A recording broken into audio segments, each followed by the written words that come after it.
Hey, everybody, Off the Mic Sports Network here. Another edition of Off the Top Rope. Okay, so a couple of confusing and conflicting reports regarding AEW All In and why we are getting Toni Storm and Mercedes Mone at the pay-per-view, and Athena is not being included seemingly in this build. There was a quote from her. We talked about it earlier in the week. I think Athena is one of the biggest fumbles in AEW history. Um, so there was some weird reporting in the Wrestling Observer newsletter, and I always caution people to take whatever Dave Meltzer reports with a grain of salt because he's basically kind of almost like a PR guy for AEW in name only. Um, so report comes out basically saying Mercedes Mone. There's a couple parts of this. So Wrestling Observer newsletter. Mercedes Mone was willing to lose to Athena to build to a rematch at All In Texas. But then, but when Toni Storm and Mercedes Mone match was decided upon, it made no sense for her to lose that match and not win the Owen Cup. That's part of it. And then extending on it, the original idea months back still involved Mariah May going for All In Texas, presumably against Toni Storm. But that was changed when Mariah wasn't going to sign her new deal. So AEW decided to do the biggest match possible for the women and go with Toni and Mercedes. Okay, so let's stop here. And before we get to Sean Ross Sapp, followed up on this, and it almost went the completely other direction. So basically, what this is saying is a lot of what AEW All In Texas for the women hinged upon was Mariah May, and that doesn't make any sense to me. Because then why do the Hollywood ending match? Some people are saying that, hey, the Hollywood ending match wouldn't have happened and they rushed to it after Grand Slam Australia when Toni won the championship back. Why would you run the same match back in another stadium at All In almost a calendar year later when this feud's already been going on for almost 2 years? That doesn't make any sense to me.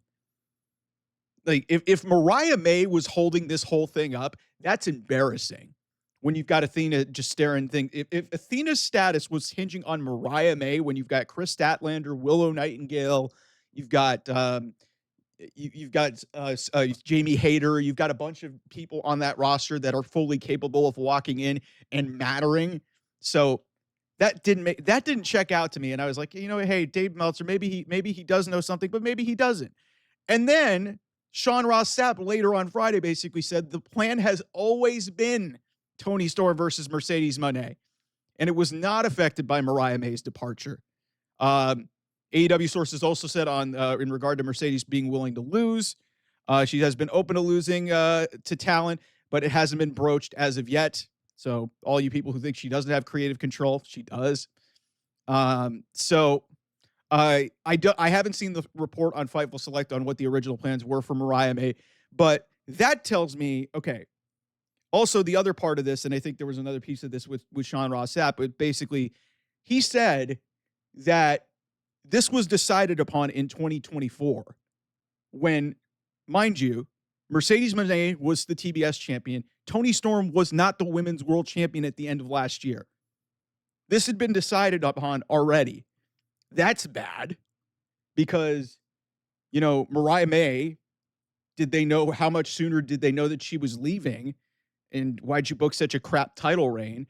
And then you're already making plans and listen, I am all about long-term booking, but when your plans call for this out of the box, when there's no need to do this right away, when Mercedes is already holding another championship, and then you've got, Mariah May is already holding the championship, you're already planning a match where one piece of it isn't even in the championship and in the championship picture and off television for the latter stages of 2024 up until maybe about November, December was when Toni Storm came back with the rocker gimmick.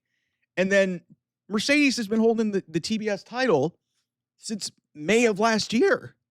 So both these reports make AEW look incredibly bad in this situation. I've been critical of the booking of Mercedes because despite what all you schmucks in her stands think, this is not a good look. Because the goal should be to be elevating talent, not having Mercedes win every championship under the sun. And her winning these championships doesn't do anything if she's not defending them. They're just accessories. So what's the point? So when I hear the initial report that Mariah May was a big piece of this whole thing, that's embarrassing Because if you were planning on doing Tony and Mariah again, that's not a good look. Then again, it's Dave Meltzer, so that's a whole separate issue. Also, why is Athena's status being hinged on that? Athena should be on this card. She was in the promotion for this event.